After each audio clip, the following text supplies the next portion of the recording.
cuán asombrosas son tus obras.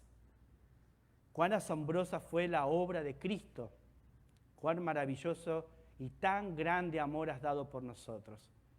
Ahora con nuestra necesidad de ti, con un corazón lleno de hambre y de conocerte más, te pedimos, Señor, que a través del Espíritu Santo puedas guiarnos, iluminarnos para poder hablar de tu santa palabra. Oramos, Señor, en el nombre de Jesús. Amén. Vamos ahí a Hechos capítulo 9. Hechos capítulo 9. Y hoy vamos a hablar de un tema muy lindo. Bueno, no es un tema, es una historia de personas. Ahí en el boletín que te dieron dicen los discípulos de Damasco. Alguien me preguntaba hoy y me decía, ¿ese es un tema, Miguel? ¿En serio le vas a poner así? Y yo le decía, estamos acostumbrados a que nos digan cómo sanar tu corazón con 3 pasos.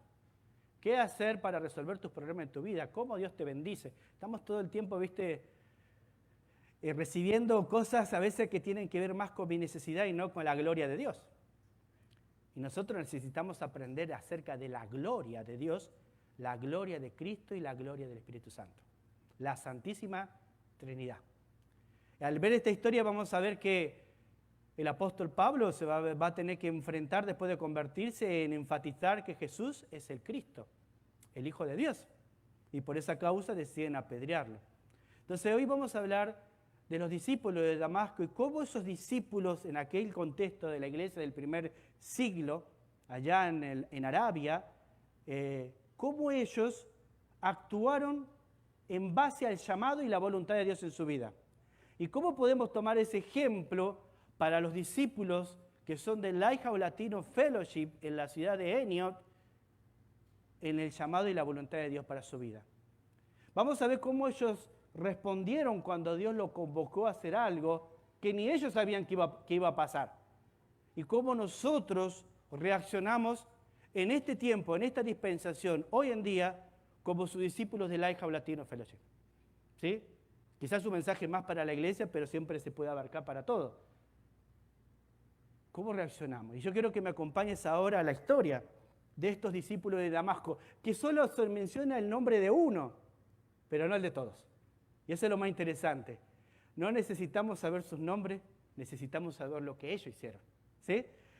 Bueno, antes de leer los versículos de capítulo 9, versículo 19, vamos a ver el contexto, ¿sí? Saulo en el capítulo 8 había emprendido un viaje para capturar a los seguidores de Jesús. Vamos a ver un poquito el contexto para entender lo que vamos a estudiar hoy, ¿sí?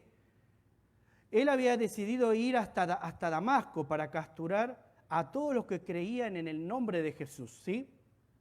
Pero en ese camino, él fue capturado por aquel a quien él perseguía. A diferencia de él, Jesús lo capturó no con espada, no con grilletes, sino con su amor y justicia.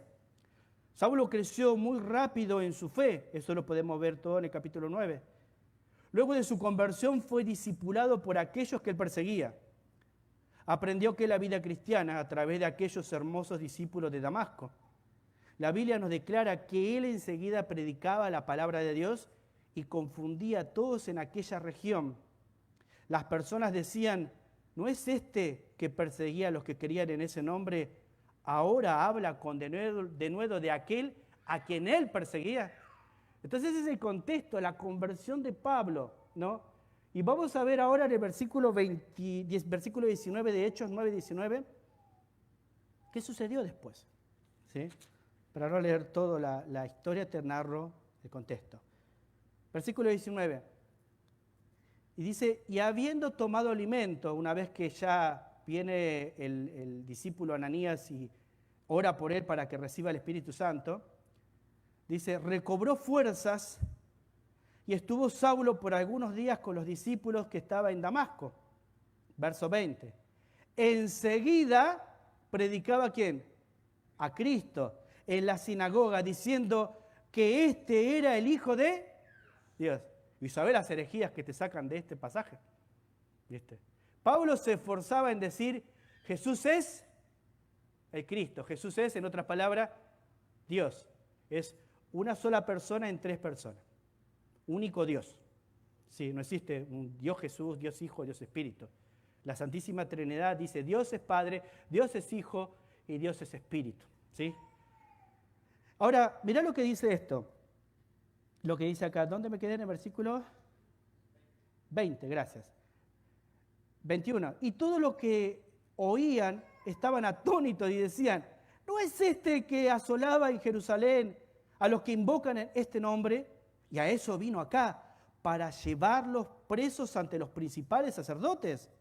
Pero Saulo mucho más se esforzaba y confundía a los judíos que moraban en Damasco, demostrando que Jesús era el Cristo. Pasados muchos días, los judíos resolvieron en consejo matarle, pero sus acechanzas llegaron a conocimiento de Saulo y ellos guardaban las puertas de día y de noche para matarle. Entonces los discípulos, tomándole de noche, le bajaron por el muro, descolgándole en una canasta. Entonces vamos a mirar un poquito a ver estos discípulos de Damasco, ¿no? ¿Quiénes eran? Porque de pronto Pablo era el que iba a dar el mensaje ¿a dónde? A los gentiles, al mundo pagano.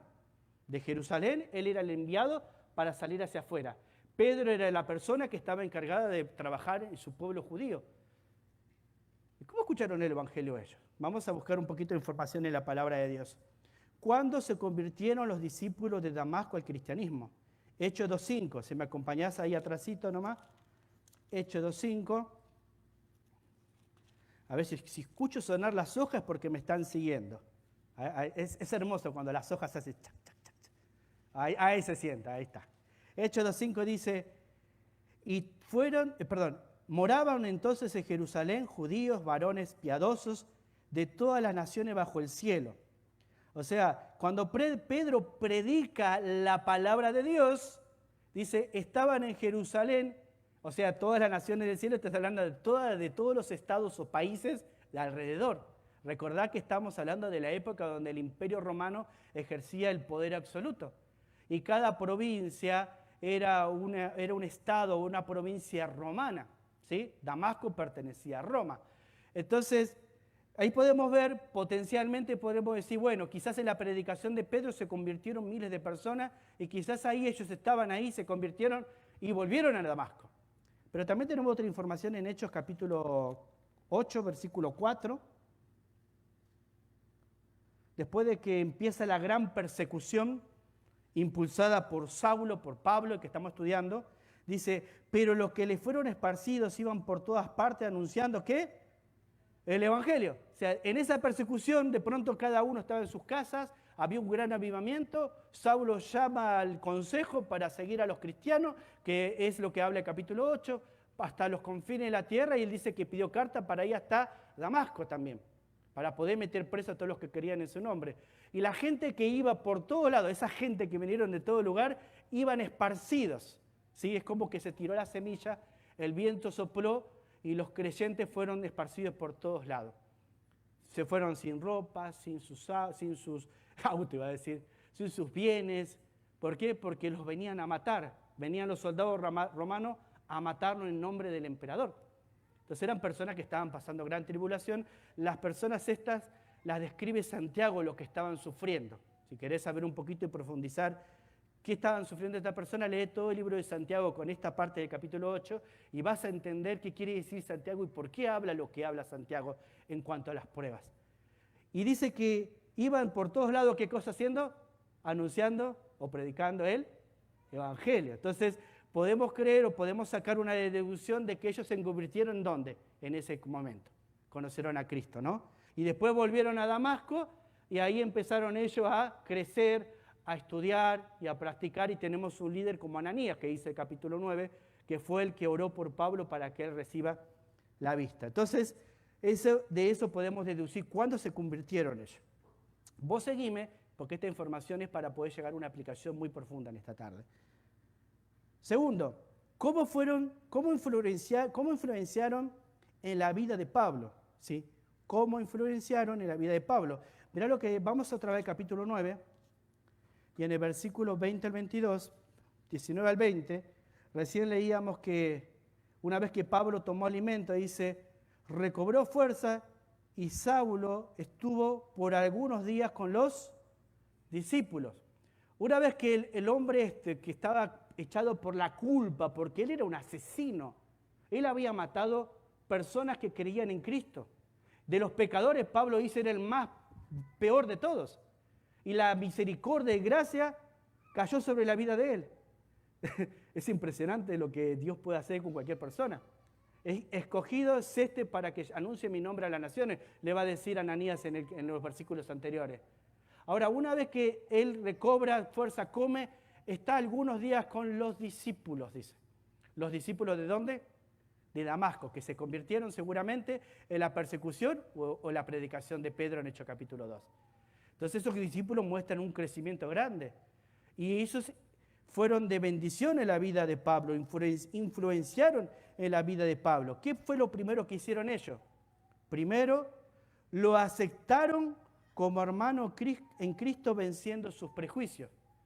Ellos tuvieron que romper sus prejuicios. Ellos tenían temor de Pablo. Si leemos más abajo en este mismo capítulo, cuando Pablo después de 3 años se va a Jerusalén, dice que los hermanos de Jerusalén tenían miedo en recibirle. O sea, ellos también escucharon, viene a meternos presos y a matarnos, si está en sus manos. Tenían prejuicios. ¿Cómo puede alguien de esa magnitud pecadora convertirse al Evangelio? Él mataba o encarcelaba a los que querían en su nombre, el caso de Esteban, en el capítulo 7 del libro de los Hechos. La Biblia dice que sus ropas de Esteban fueron tirados a la piel de un tal Saulo, un joven Saulo, mientras Esteban moría y miraba al cielo y decía, Padre, no le tomes en cuenta este pecado. Luego de eso viene la vida de Pablo, la conversión de Pablo, después de esa oración. De manera que, decimos que ellos influenciaron en la vida de Pablo. ¿Por qué digo que vencieron sus prejuicios? Fíjate lo que dice capítulo 9, versículo 13. Si lo lees conmigo, dice, entonces Ananías respondió al Señor, he oído de muchos acerca de este hombre, cuántos males ha hecho a tus santos en Jerusalén, y aún aquí tiene autoridad de los principales sacerdotes para prender a todos los que invocan tu nombre. Ahí vos ves que ellos tenían miedo, estaban enojados, tenían rabia, porque había causado mucho mal. Ananías le está diciendo en la visión a Jesús, ¿a este estás escogiendo? ¿Sabés lo que hizo? Qué pregunta, ¿no? Dios es omnisciente. Es un atributo de Dios, es omnipresente. Dios sabe todo, Dios ve todo, es omnipotente. Dios tiene todo el poder para hacer todo. O sea, sí, Dios sabe quién es. Y Jesús le va a responder, mirá lo que le dice. El Señor le dijo, ve, porque instrumento escogido me es este, para llevar mi nombre en presencia de gentiles y de reyes y de los hijos de Israel. Entonces, ellos tuvieron que aceptarlo, ¿viste? Después Ananías fue y oró por él, después lo trajo al grupo, todos con miedo, con desconfianza, pero al final lo aceptaron, porque después de algunos días ellos lo instruyeron. No solamente lo instruyeron, ¿viste? Sino que apoyaron su ministerio, el de la palabra, porque cuando oyeron qué estaba sucediendo, cuando Pablo predicaba, ellos estaban con él, no estaban fuera, lejos. Ahora, ¿sabés qué es lo interesante de esto si me venís siguiendo todo lo que estoy hablando? Que Dios escoge personas en su soberanía. Y eso a veces a mí me cuesta aceptar o entender, que Dios es soberano y Él hace lo que Él quiere y como quiere, y de la forma que Él quiere. Y Dios decide escoger a Pablo, y si vos querés encontrar una virtud en Pablo, no tiene ni una, porque era un asesino, era un blasfemo, interpretaba mal la palabra de Dios, y él mismo se declara que de los pecadores ese era el más grande de todos. ¿Cómo Dios puede salvar a alguien así? Por eso ellos tuvieron que vencer sus prejuicios y aceptarlo. No solo lo aceptaron, sino que lo instruyeron, algún tiempo estuvieron con ellos. ¿Y vos sabés qué me enseña esto? Yo no soy un asesino. Espero, ¿no? He matado mucha gente que me ha enojado en mi corazón, eso ya es pecado. No importa el pecado que traigas o que hayas traído, si Dios te llama a la salvación, tú vas a ser salvo. Porque Él murió por ti. Y no hay pecado que la gracia de Dios no pueda perdonar. Por eso envió a Jesucristo, el Dios Hijo, para tomar nuestro lugar. Un pecado eterno tenía que ser pagado por un santo eterno. Y en nuestra condición humana no había nadie en la humanidad que rinda esas condiciones. Entonces Dios amó tanto al mundo que envió a su Hijo eterno para morir por nosotros y darnos eternidad con Él. Y eso es lo que a Pablo lo bloqueó durante 3 días y no podía asimilar. Jesús, al quien persigo, es el Hijo de Dios. Y a un pecador como yo ha escogido. Y yo no sé en qué contexto venís o cómo llegaste hoy a este lugar o qué hayas hecho. Dios es el que perdona los pecados. ¿Y sabes qué más? Lo limpia de toda maldad. Y lo echa al fondo del mar donde nadie puede llegar. Ese es el Dios de la Biblia. Escoge, llama a una persona para salvación y para que sea su siervo. Ahora mirá, no solamente lo instruyeron, apoyaron su ministerio, el de la palabra, cuando Pablo más predicaba y más se esforzaba, leíamos en los versículos ahí, dice que la gente se confundía. ¿Cómo puede hablar de aquel a quien antes perseguía? Eso causaba una locura. Es como si un día vos eres un alcohólico, una persona que fumabas marihuana, como en mi caso, o alguien que era un hombre de carácter enojado, o un mentiroso, un mitómano, cualquiera sea la debilidad que puedas traer dentro de ti, y de pronto un día vas cambiado, no, vas con una sonrisa, tu mirada refleja santidad, refleja amor, y de pronto las personas te ven y dicen, che, pues este no era el que antes andaba ahí fumando, tomándose sus traguitos. ¿No era este el que antes robaba? ¿No este era el mitómano que mentía? ¿No era el adúltero, el fornicario? ¿No era este así? Y ahora mira, habla de Dios. Y la gente se confunde, no lo puede entender. Y es ahí donde más Pablo se esforzaba en demostrar que él creía que Jesús era Dios, que era el Hijo de Dios. Y esa es la razón por la cual quisieron matarle. ¿Por qué razón crucificaron a Jesucristo? Porque Jesús mismo se llamó Hijo de Dios. Esa fue su condenación. Por eso lo llevaron a la cruz. Y Pablo estaba siguiendo el mismo camino. Entonces, podemos ver que ellos apoyaron su ministerio. Ahora, mirá lo que dice el versículo 23. Pasados muchos días, los judíos resolvieron en consejo matarle. Ahora esa palabra, pasaron muchos días, acá el Lucas, el que escribe este libro, el doctor Lucas, no omite el tiempo, dice muchos días. Ahora vamos a ver cuántos días o cuánto tiempo. ¿A qué se refiere? Que Pablo, después de sentir la amenaza, se fue a un lugar, a un desierto. Acompáñame a Gálatas, capítulo 1, versículos 17 y 18. Vamos a ver lo que dice Pablo de ese momento que él estaba viviendo ahí.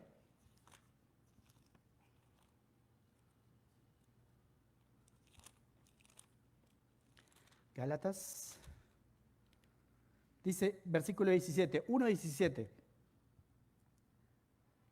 Dice Pablo, ni subí a Jerusalén a los que eran apóstoles. Está hablando de este evento en Hechos capítulo 9 que estamos viendo.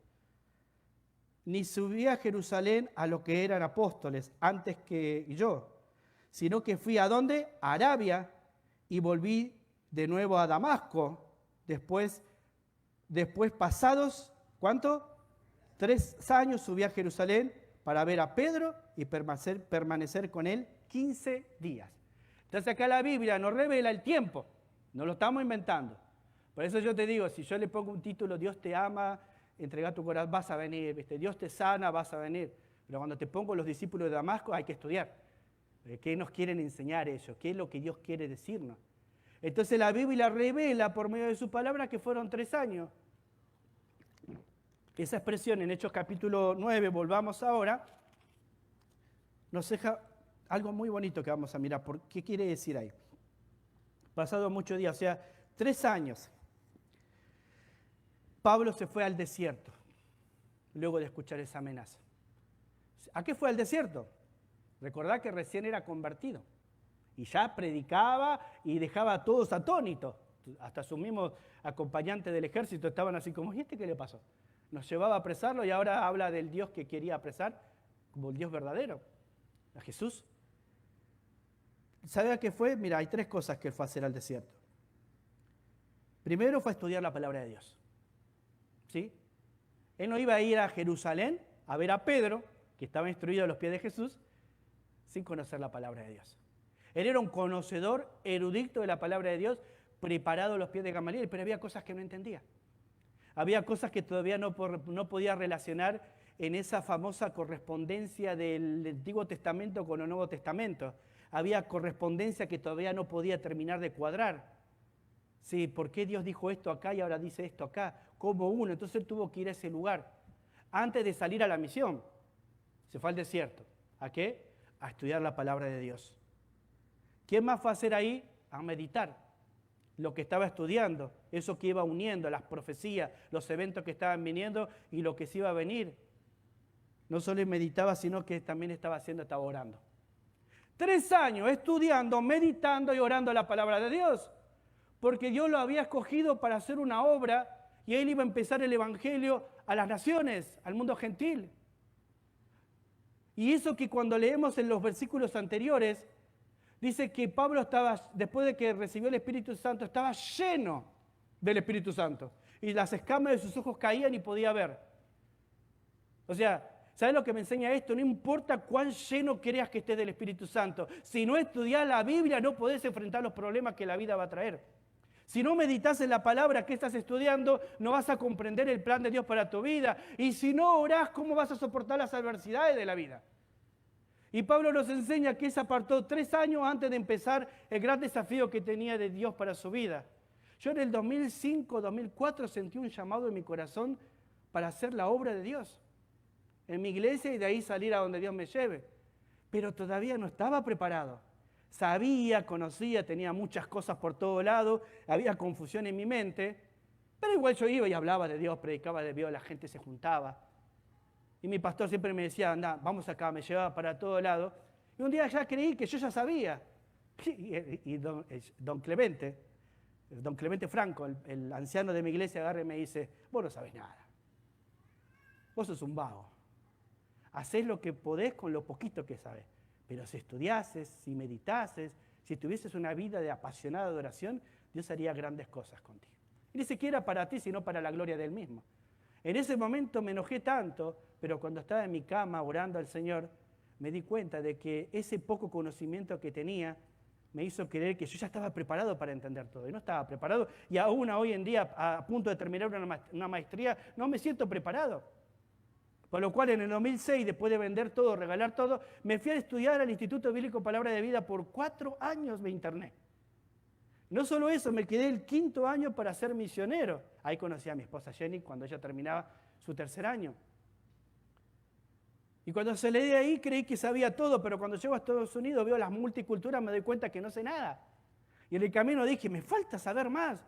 ¿Qué voy a hacer?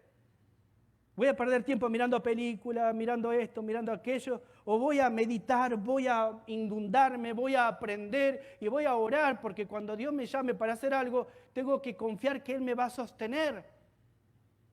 Y no acudir a otros tipos de ayuda que hoy te da el mundo, sino ir a la fuente que sana y salva, que es Dios.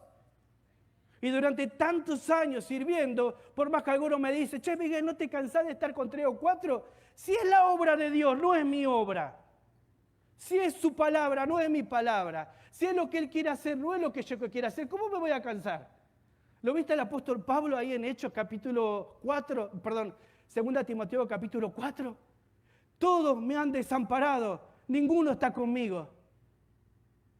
Pero el Señor estuvo. ¿Y cuándo aprendió eso él? En el desierto. Y los desiertos en la Biblia son esos lugares de silencio donde Dios quiere hablarnos y trabajar en nuestras vidas. Hay desiertos que pasamos que no entendemos, que queremos tratar de unir las cosas, pero lo queremos resolver nosotros como si fuese un rompecabezas fácil. Estamos hablando de la eternidad y de la infinitud de Dios, que nuestra mente jamás va a poder entender. Pero sí tenemos la Biblia, lo que tenía Pablo, que era la Torá en ese momento, con la revelación de Pedro y Juan, que estaban empezando a escribir el Nuevo Testamento, para poder hacer correspondencia entre el Nuevo y el Nuevo. Vos, el Antiguo y el Nuevo. Nosotros tenemos la palabra de Dios entera. Y no meditamos. Y queremos hacer la obra de Dios. Y preparamos el mensaje quizás 2 minutos antes. O quizás vamos a compartir algo y estamos ahí antes de entrar al servicio. Esto voy a decir. No. El hombre de Dios va a buscar en la fuente del agua de vida para recibir la gloria de Cristo que pueda transmitir a través. Y Pablo hizo eso. No se desesperó por conquistar el mundo. Sabía que había una profecía sobre él, pero él se preparó para ella. Ya sabes que vos y yo quizás no vamos a ser Pablo, pero también nuestra responsabilidad es prepararnos, meditar, orar, conocer el carácter, el atributo, quién es Dios, para que cuando venga la adversidad y la prueba sepamos cómo debemos conducirnos, para poder discernir qué es lo bueno, qué es lo malo, qué está bien, qué está mal. Si todo lo que escucho es en base a la visión, a la palabra de Dios revelada por sus apóstoles, o son mentiras de hombres. ¿Cómo puedo discernir si yo no paso tiempo con la palabra de Dios? ¿Cómo puedo discernir si alguien te dice, lee versículo 4 y estás... O vamos a leer el capítulo 5 y de pronto estás en el baño. Y leíste y no, tenés que ir, andá. Pero si tenés que ir para no dormirte, te estás perdiendo lo que Dios te está hablando. Por eso cuando vamos a escuchar la palabra de Dios, el lugar se transforma santo porque se abre el libro. Ni siquiera yo soy la persona indicada para hablar, pero Dios me escoge para hacerlo. Me siento indigno. Ahí cuando su pueblo se humilla, cuando empieza a leer la Escritura. Y podemos ver que este hombre asesino, criminal, blasfemo, un pecador de todos los pecadores ha sido perdonado por Dios. Y Dios lo está utilizando para hacer su obra. De la misma manera Dios quiere utilizarnos a cada uno de nosotros. Y espero que no seamos asesinos, ¿no? Capaz maté a mi suegra por accidente, dice alguno, ¿no? Nah. Pero bueno, vamos a avanzar. Entonces, y vamos a ver la tercera cosa. ¿Cuál fue el gran desafío que enfrentaron los discípulos de Damasco en su ministerio? Y esta es la parte más linda. Mirá lo que dice el versículo 23. Hechos 9:23. Y pasados muchos días, dijimos que 3 años aproximadamente, los judíos resolvieron en consejo matarle, pero sus acechanzas llegaron a conocimiento de Saulo, que es Pablo, y ellos guardaban las puertas de día y de noche para matarle. Entonces los discípulos, mirá lo que hicieron, tomándole de noche, le bajaron por el muro y descolgándolo, ¿en qué? En una canasta. El otro día te dije, ¿te acordás? Me encantaría llevar esa canasta para un ejemplo cuando había escrito la predicación y me olvidé pedírtela. Quería hacer una ilustración, pero la vamos a dejar para la próxima. Esta es la parte más linda, bueno, toda la palabra de Dios es linda, pero es la parte que nos vamos a llevar en esta tarde. Los discípulos iniciaron un plan de escape para salvar la vida de Pablo, arriesgando su vida. ¿Sí? ¿Cuál fue el gran desafío que enfrentaron los discípulos de Damasco en su ministerio? Salvar la vida del apóstol Pablo. Ahora, ellos lo apoyaron, pero ahora se viene la persecución. Queremos la cabeza de Pablo, decían todos. Entonces, ¿qué hicieron? La ciudad de Damasco era una ciudad amurallada y solo había una puerta para entrar y para salir. Y cada puerta que tenía las murallas de la ciudad estaban custodiadas por soldados, así que era imposible que Pablo pueda escapar. Los soldados estaban por toda la ciudad recorriendo puerta por puerta buscando dónde está Pablo, preguntando dónde está aquel que habla de esto. Y lo buscaban y no lo encontraban. Entonces los discípulos tienen un desafío. Ahora entienden cuál era el propósito y el llamado de Dios en su vida, porque escucharon la misión de Pablo. Entonces su misión, ¿cuál era? Proteger y cuidar la vida del siervo de Dios. Esa era su misión.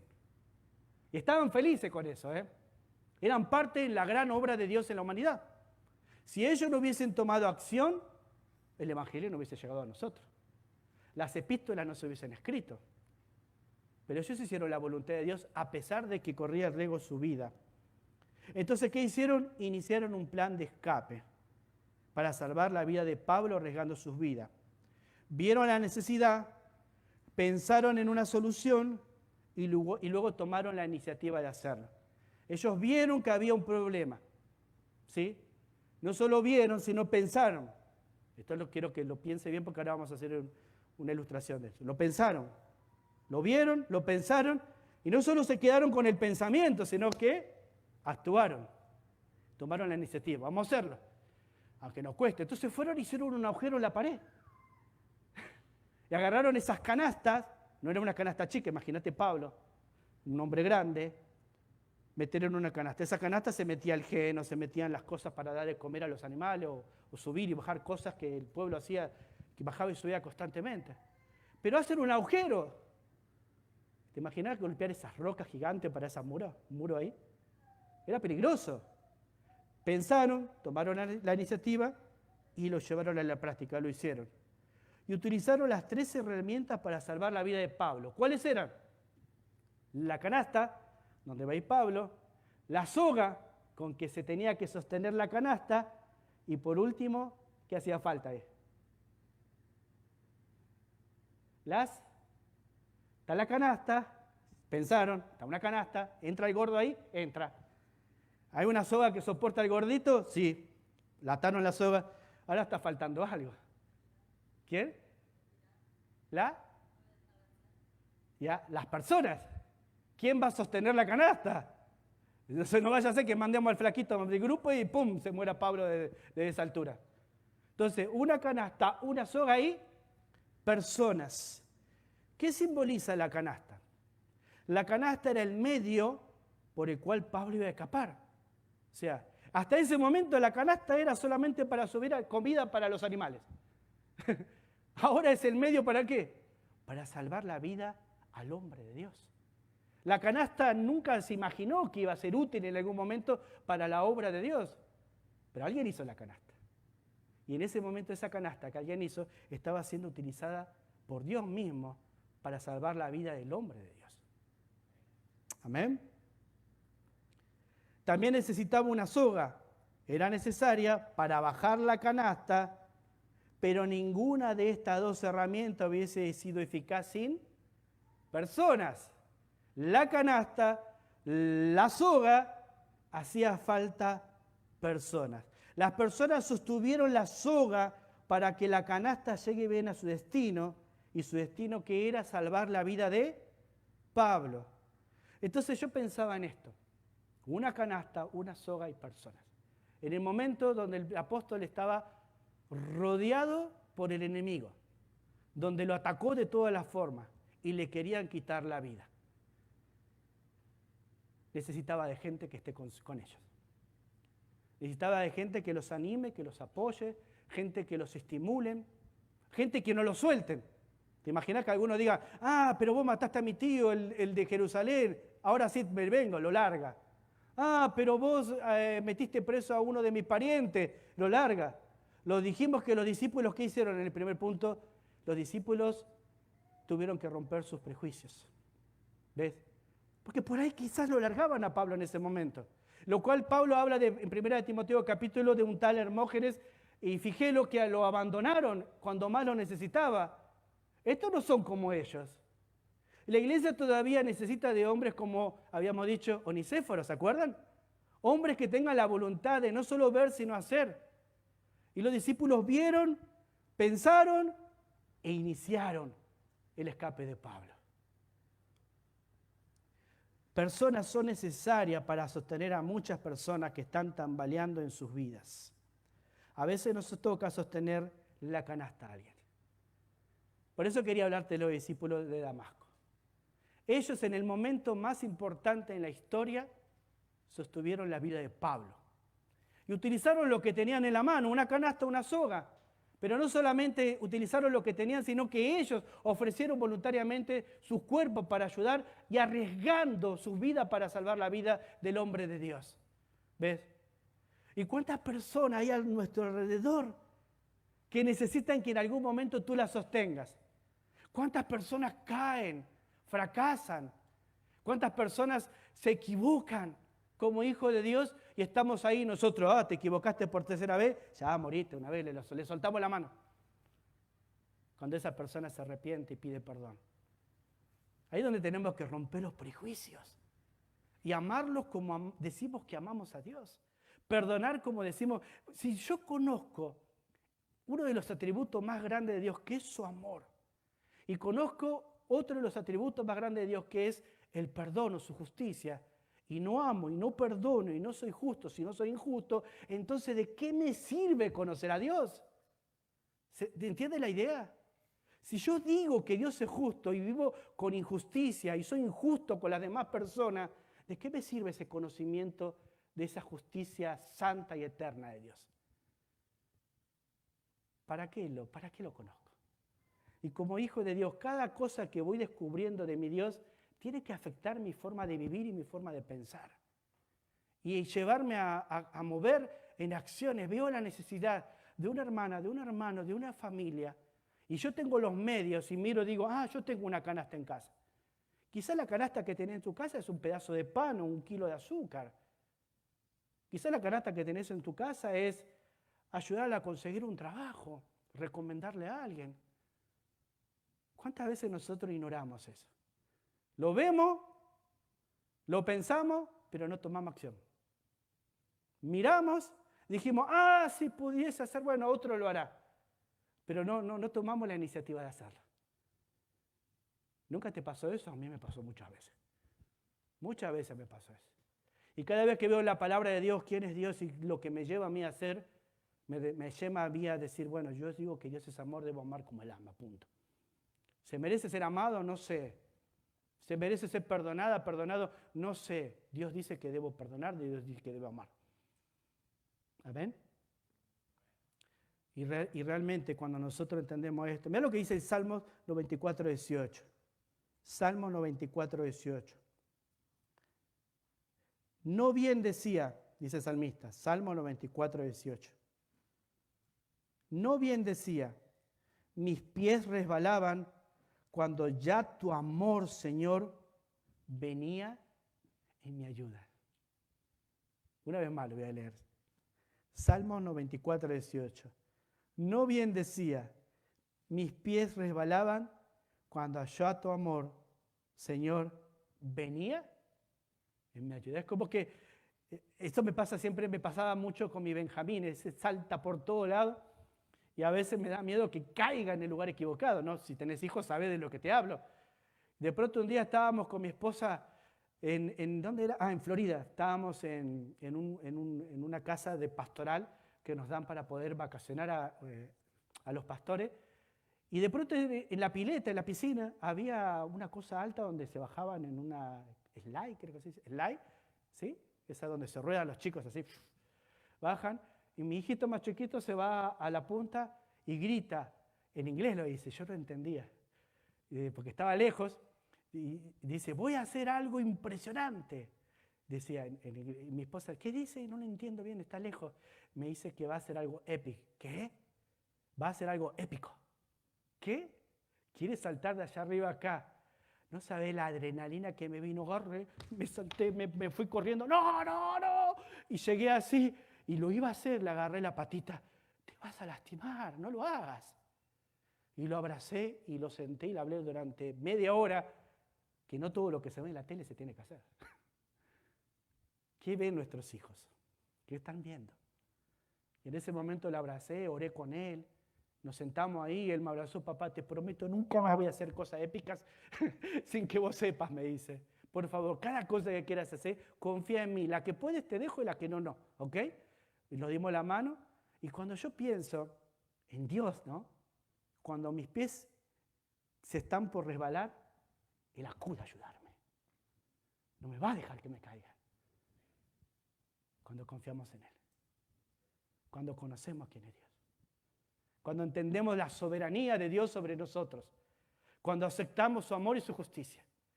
Y cuando nos toca perdonar, descansamos que Él va a ser un juez justo. Y Él va a tratar a aquellos que nos hicieron mal de la forma como nos trataron. Como hablábamos el otro día en la reunión de matrimonio, perdonar no es decir, hiciste bien. Perdonar es dejar pasar. Dios se va a encargar de eso, no yo. Entonces, es hermoso, ¿no? Los discípulos de Damasco cumplieron la voluntad de Dios. Ellos hicieron su parte en la obra de Dios. Salvaron la vida a la persona que iba a comenzar un gran avivamiento sobre los gentiles. El que iba a llevar la palabra de Dios a todo el mundo conocido de aquel tiempo de la época. a veces no sabemos a quién le estamos extendiendo la mano. A veces no sabes a aquel borracho que no quiere convertirse, que vos decís, este no se convierte más, es un desastre, perdiste la esperanza. No sabes el día de mañana lo que Dios puede hacer a través de ese borracho. ¿Sabes por qué te lo digo esto? Porque yo era un borracho que muchos despreciaban. Yo era un drogadicto que muchos me dejaban de lado, pero habían personas que oraban sin cesar por mí.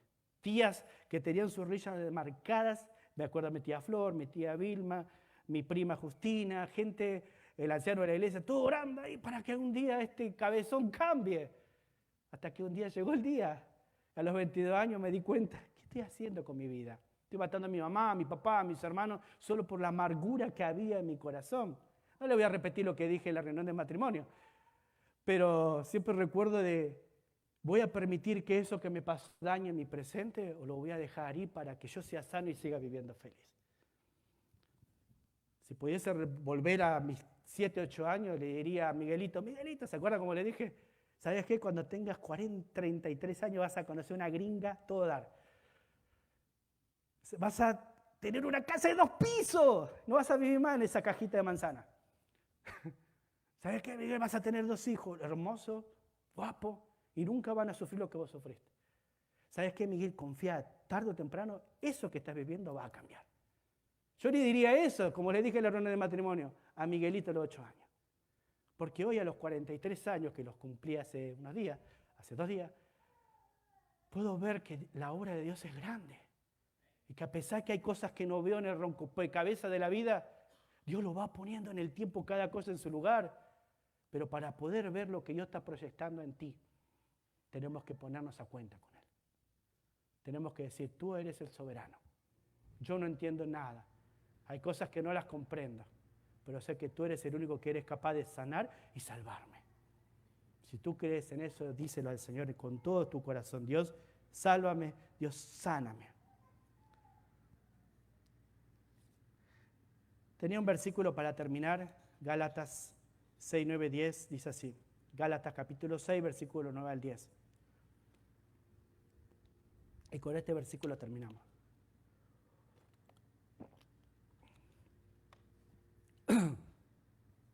Dice así, versículo 9 y 10 del capítulo 6 de Gálatas.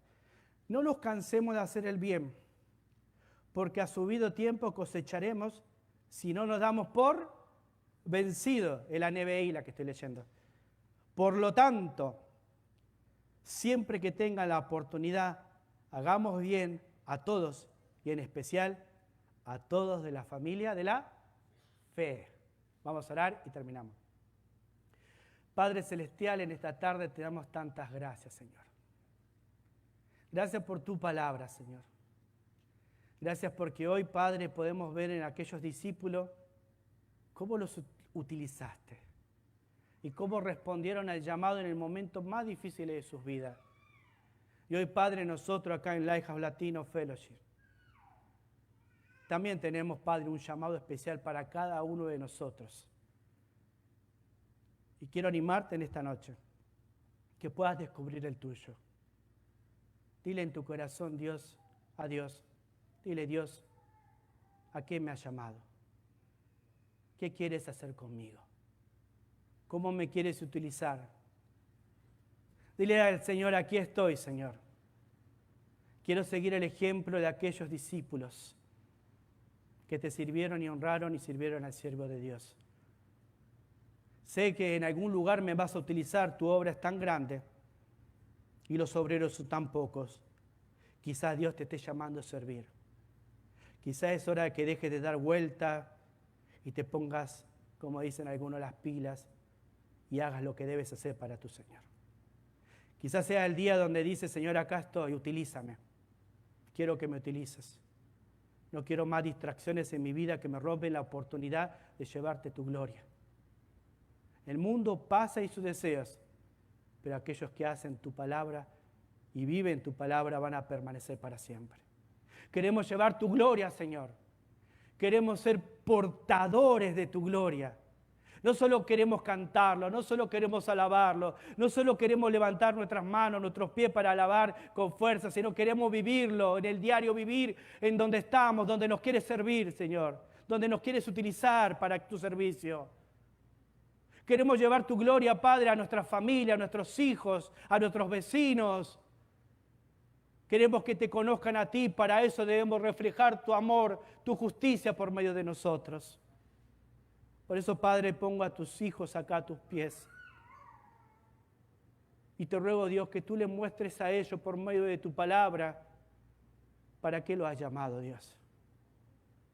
Ayúdales a descubrir, Señor, cuál es el llamado para sus vidas. Bendícelos, Padre. Bendice también a nuestras hermanas que todavía están viajando, que puedan llegar con bien, Padre. Nuestra hermana Carmen, Joana, Padre, que puedan llegar bien en su viaje a casa. Cuida a Jenny, Padre, allá en Ohio. Cuida a tu iglesia, Padre. Te damos las gracias, Señor, en el nombre precioso de Jesús. Amén.